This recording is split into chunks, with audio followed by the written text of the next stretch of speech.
Subscribe कीजिए government jobs academy channel को और बेल आइकन को दबाइए लेटेस्ट एजुकेशन वीडियोस सबसे पहले देखने के लिए।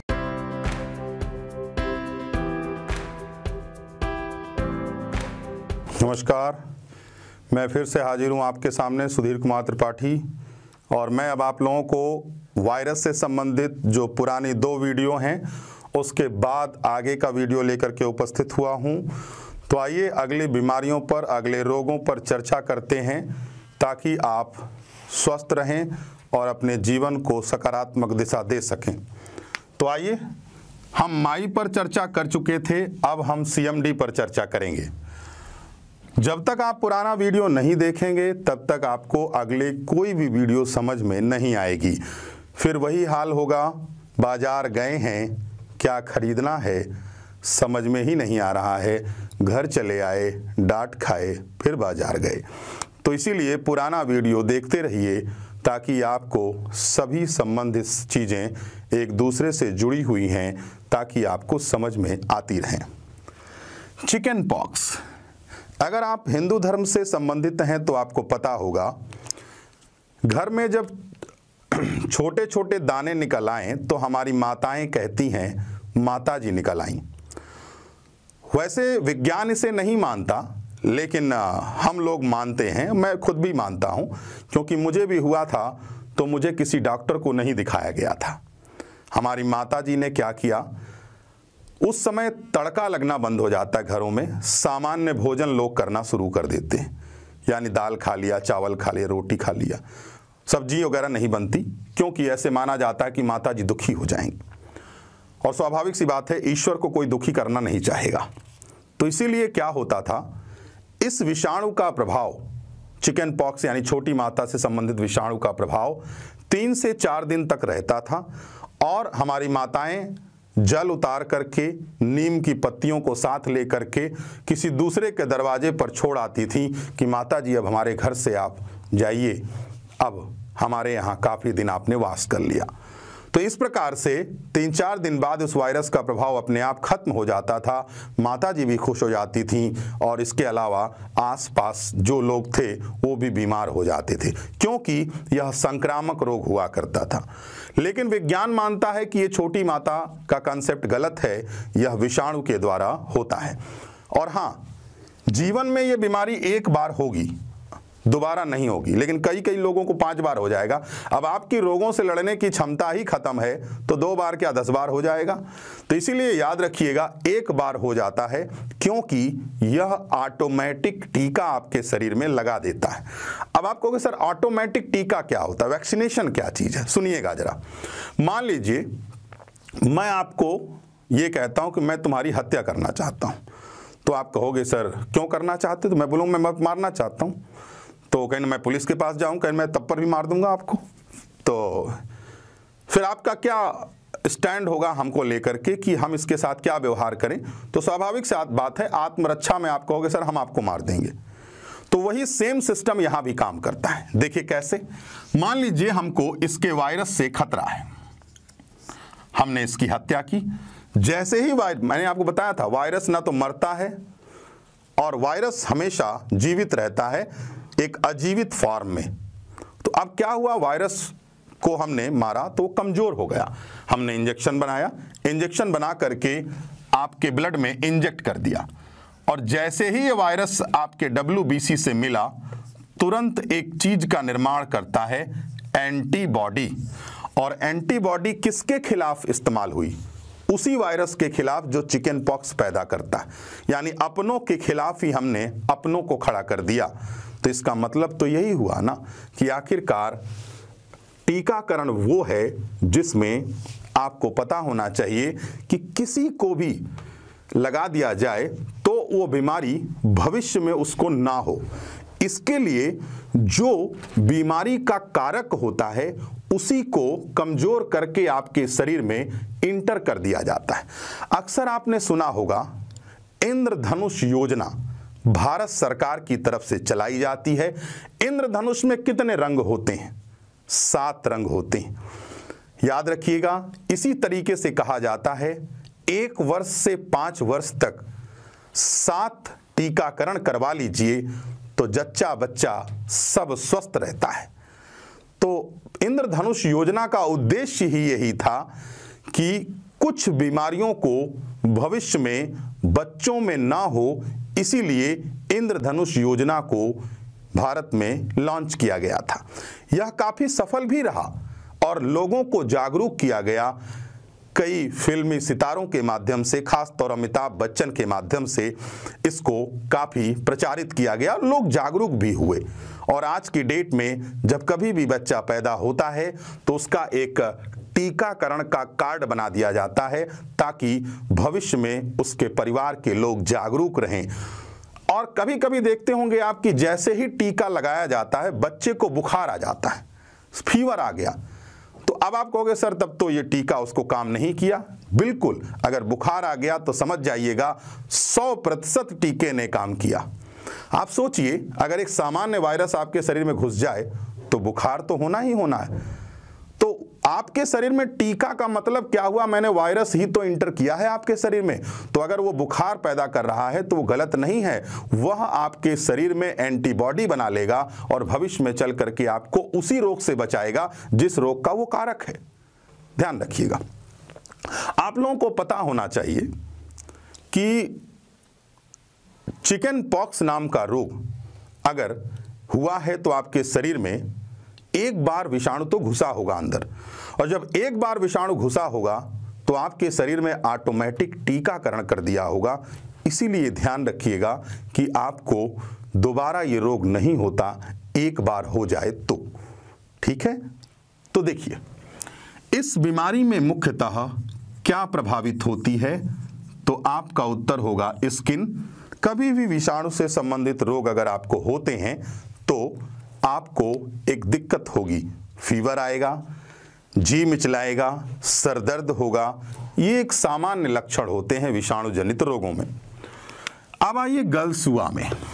देखिए इस जगह पर एक ग्लैंड होती है जिससे हमारा लार निकलता है, लार, सलाइवा। उस ग्लैंड का नाम है पैरोटिड ग्लैंड। ये सबसे बड़ी ग्लैंड होती है लार ग्रंथियों में। तो ये ग्रंथि प्रभावित हो जाती है और अजीब सी स्वेलिंग होगी एक तरफ, कभी कभी दोनों तरफ हो जाती है। आपका चेहरा मोटा हो जाएगा और आपको ऐसा महसूस होगा कि आपके शरीर में कुछ, चेहरे पर कुछ वजन सा हो गया, भार सा लटका दिया गया हो। इसका उपचार है, डॉक्टर से मिलिए, बात करिए, आराम से वो आपको दवाइयाँ देगा, अपने आप ठीक हो जाएगा। अब आइए डेंगू। सुनिएगा जरा सा। वायरस का नाम मैं बताऊंगा, लेकिन मच्छर का नाम मैं पहले भी बता चुका हूं। एडीज एजिप्टी नाम का जो मच्छर होता है उसके माध्यम से ये फैलता है। इसे टाइगर मॉस्किटो भी कहते हैं। लेकिन इसके कई वायरस हैं, जैसे डेंगू वायरस 1, 2, 3, 4, यानी कई वायरस होते हैं। डेंगू का मच्छर दिन में काटता है, रात में नहीं काटता। डेंगू का मच्छर बहुत ऊंचाई तक नहीं उड़ पाता, यानी डेंगू का मच्छर मुख्यतः सुबह 5 से 7, शाम को 5 से 7 काटता है। लेकिन 7:30 बजे काटे तो भी आपको डेंगू हो सकता है। कैसे, मैं बता देता हूं। 5 से 7 के बीच का टाइमिंग उसके लिए बड़ा परफेक्ट माना जाता है, इसीलिए मैंने 5 से 7 प्रयोग किया। आधा घंटा इधर उधर या 12 बजे दिन में भी हो सकता है, लेकिन डेंगू का मच्छर बहुत हाइट तक नहीं उड़ेगा। ध्यान रखिएगा इस बात को। डेंगू के मच्छर में प्रॉब्लम ये होती है कि डेंगू का मच्छर काटे, लेकिन अगर उसमें वायरस मौजूद है तभी आपको डेंगू होगा, वरना नहीं होगा। हम इसे ब्रेक बोन फीवर भी कहते हैं, हड्डी तोड़ बुखार भी कहते हैं। इसमें हमारा एक ब्लड प्रभावित होता है, एक ब्लड का टाइप है। उस ब्लड का टाइप है ब्लड प्लेटलेट्स प्रभावित होती है, आरबीसी, डब्ल्यूबीसी, प्लेटलेट। इसमें क्या होगा, फीवर आएगा, प्लेटलेट की संख्या अचानक डाउन हो जाएगी, 15,000 से कम होगी तो नए प्लेटलेट्स चढ़ाने पड़ेंगे। और अगर आपके प्लेटलेट चढ़ाने के बाद इंप्रूवमेंट हो रहा है तब तो ठीक है, वरना भविष्य में डॉक्टर आपको यही कहता है, आई एम सॉरी। तो देखिए आगे बढ़ते हैं। आपको ब्लड प्लेटलेट्स, ब्लड का टाइप होता है। डेंगू एक बीमारी है, इसको फैलाने का काम मच्छर का है, लेकिन उस बीमारी को पैदा करने का काम वायरस का होता है। छोटे छोटे रैशेस उत्पन्न हो जाते हैं, वोमिटिंग आती है, हॉस्पिटलाइज होना पड़ता है, तब जाकर के आप स्वस्थ हो पाते हैं। डेंगू से बचिए, आसपास पानी जमा ना होने दें ताकि डेंगू के मच्छर पनपेंगे नहीं तो बीमारी डेंगू का मच्छर ही लेके आपके पास आएगा। तो मच्छर जब होगा ही नहीं तो क्या लेके आएगा। चलिए आगे बढ़ते हैं। स्मॉल पॉक्स, आपको पता होगा ये बीमारी अब हिंदुस्तान में नहीं होती, लेकिन जब होती थी तो कड़ी घातक होती थी, बड़ी खतरनाक स्थितियां उत्पन्न होती थी। शरीर का जो स्ट्रक्चर था, जो त्वचा थी, वो काफ़ी विभत्स हो जाती थी, खतरनाक हो जाती थी। इसका भी वायरस है, उस नाम है वेरियोला नाम का, वो आप किताबों के माध्यम से देखिएगा। यहाँ उतना समय नहीं होता कि हम आपको विषाणु भी चर्चा करें। स्मॉल पॉक्स में क्या होगा, दाने जो छोटे छोटे निकलते थे इस चिकन पॉक्स में, उन दानों की यानी पिंपल्स की साइज बड़े हो जाते हैं। जैसे आदमी जल जाता है वैसे पानी भर जाता है, उसी प्रकार से पिंपल्स बनते थे तो पानी भर जाता था। याद रखिएगा, इसमें स्मॉल पॉक्स में भी मुख्यतः क्या प्रभावित हुआ, त्वचा प्रभावित हुई। स्मॉल पॉक्स हिंदुस्तान में अब नहीं होता, 1980 में ही इसको बता दिया गया है। भारत अब ये मुक्त हो चुका है इस बीमारी से। सबसे पहला टीकाकरण, फर्स्ट वैक्सीनेशन इसी रोग में खोजा गया था और उस साइंटिस्ट का नाम था एडवर्ड जेनर। एडवर्ड जेनर नाम के वैज्ञानिक हुआ करते थे। इन्होंने सबसे पहला टीकाकरण खोजा था। ये महत्वपूर्ण प्रश्न है, इसलिए इसको याद रखिएगा। यहां छोटे दाने निकलेंगे, यहां बड़े दाने। इन्फ्लुएंजा कई प्रकार का होता है। एक का नाम है बर्ड फ्लू, एक का नाम है स्वाइन फ्लू। तो देखिए, अगर मैं बर्ड फ्लू की बात करता हूं तो बर्ड फ्लू स्वाभाविक सी बात है मुर्गों से, मुर्गियों से, पक्षियों से या मनुष्यों में आती है। वही सेम फीवर आता है, उल्टियां होती हैं, सर दर्द होता है, चकत्ते पड़ जाते हैं, स्पॉट्स पड़ जाते हैं और आदमी के मरने की संभावना बढ़ जाती है। ये होता है H5N1 वायरस से बर्ड फ्लू। और एक बीमारी है जिसका नाम है swine flu. Swine flu H1N1 विषाणु से होता है और इसका मैसेंजर हम पिग को मानते हैं, सूअर को मानते हैं। सूअर का मांस नहीं खाया जाता अगर स्वाइन फ्लू हो जाता है तो, और अगर नहीं भी होता तो भी उस समय अगर वायरस प्रभावित कर रहे हैं आसपास के लोगों को तो भी आप पोर्क यानी जो आपका सूअर का मांस है उसको खाने से बचिए। अब देखिए, पोलियो क्या है। पोलियो में मुख्यतः क्या खराब होता है। पोलियो एक ऐसा रोग है जिसमें बच्चे सबसे पहले प्रभावित हो जाते हैं। आपको पता होगा, पहले हम लोग जब पोलियो का वैक्सीनेशन दिया जाता था तो वैक्सीनेशन जो होती थी वो 3 टाइप का पोलियो होता है। Polio type 1, polio type 2, polio type 3। लेकिन आजकल हम सिर्फ 2 पोलियो के वायरसेस को खत्म करने के लिए वैक्सीनेशन देते हैं। पहला जो पोलियो था उसके लिए भी इस समय दवा दी जाती है। पोलियो का टाइप 2 इस समय पूरी तरीके से 10, 12, 15 सालों से कहीं नहीं देखा गया, इसलिए अब उस बीमारी को, उस पोलियो नाम के टाइप को दवा देने के लिए जरूरत नहीं पड़ती। पोलियो टाइप 3, पोलियो टाइप 1, यही जो पोलियो विषाणु होते हैं इन्हीं को खत्म करने के लिए ही दवाएं दी जाती हैं। तो याद रखिएगा, पोलियो नाम का रोग सबसे पहले बच्चों को प्रभावित करता है। पैर तो खराब ही होता है, साथ ही साथ आपका जो रीढ़ की हड्डी में केबल जाती है उसका नाम है स्पाइनल कॉर्ड, वो प्रभावित हो जाता है। तो पोलियो में मुख्यतः स्पाइनल कॉर्ड यानी मेरुरज्जु प्रभावित होती है। पोलियो को ठीक किया जा सकता है? नहीं, पोलियो का कोई इलाज नहीं है। बस पोलियो हो गया तो कोई इलाज नहीं, लेकिन अगर पोलियो नहीं हुआ है तो बचपन में ही टीकेकरण किए जाते हैं, 2 बूंद जिंदगी के पिलाए जाते हैं।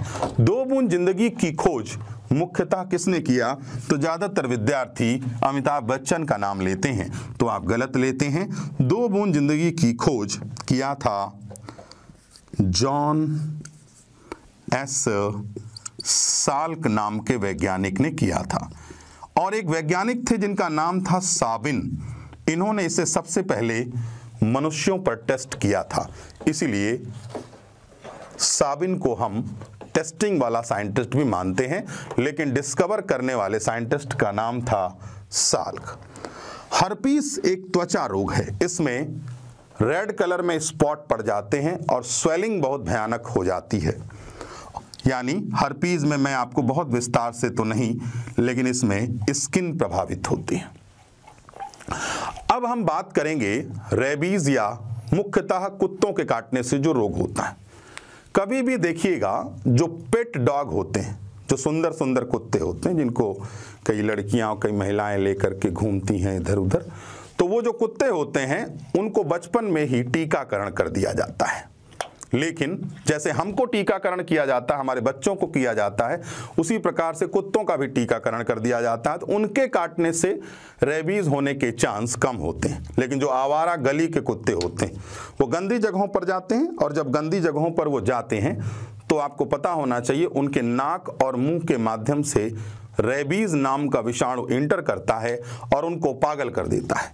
जैसे ही कुत्ता पागल होगा, बड़ी तेजी से लार गिरता है और उसी लार या सलाइवा में वायरस मौजूद होते हैं। कुत्ते को अगर आपने छेड़ा तो आपने देखा होगा जैसे ही आप कुत्ते को छेड़ते हैं वह कुत्ता आपको काटता है और उस लार के माध्यम से वायरस आपके शरीर के अंदर इंटर कर देता है, घुसा देता है वायरस। और अगर आपने उस समय इंजेक्शन नहीं लगवाया एंटी रेबीज का, तो भविष्य में चलकर कुत्तों जैसा आप व्यवहार करेंगे, कुत्तों की तरह भौंकेंगे, पानी से आपको डर लगेगा, पानी हर जगह आपको दिखेगा और आपको एक रोग हो जाएगा। उस रोग का नाम है हाइड्रोफोबिया। इसीलिए पहले 14 इंजेक्शन लगते थे और अब कितने लगते हैं? 1 इंजेक्शन लगता है। तो इसीलिए 1 इंजेक्शन लगवा लीजिए विदिन 24 आवर, ताकि आपका जीवन सुरक्षित रहे, वरना बाद में इसका कोई उपचार संभव नहीं है। ध्यान रखिएगा। चलिए, तो इसकी खोज किसने किया था? तो उनका नाम था लुईस पास्चर। यानी लुईस पास्चर नाम के वैज्ञानिक हुआ करते थे। उन्होंने सबसे पहले इसकी खोज करने की कोशिश की थी और सफल भी हुए थे। तो आगे की वीडियो में मैं आप लोगों को एड्स की जानकारी दूंगा। और हाँ, एक चीज़ मैं भूल गया था, रेबीज में मुख्यतः ब्रेन प्रभावित होता है, तभी आप कुत्तों जैसा व्यवहार करते हैं। तो अगली वीडियो में मैं आप लोगों को एड्स के बारे में विस्तार से समझाने की कोशिश करूंगा और आपको बताऊंगा कि आखिरकार एड्स किस तरीके से महामारी रोग है और वह लोगों को बहुत ही तेजी से गिरफ्त में ले रहा है। इसीलिए जागरूक बनिए और भविष्य को सुरक्षित रखिए। अगली वीडियो में जानिए एड्स कितना घातक है और इससे बचा कैसे जा सकता है। धन्यवाद, बहुत बहुत धन्यवाद।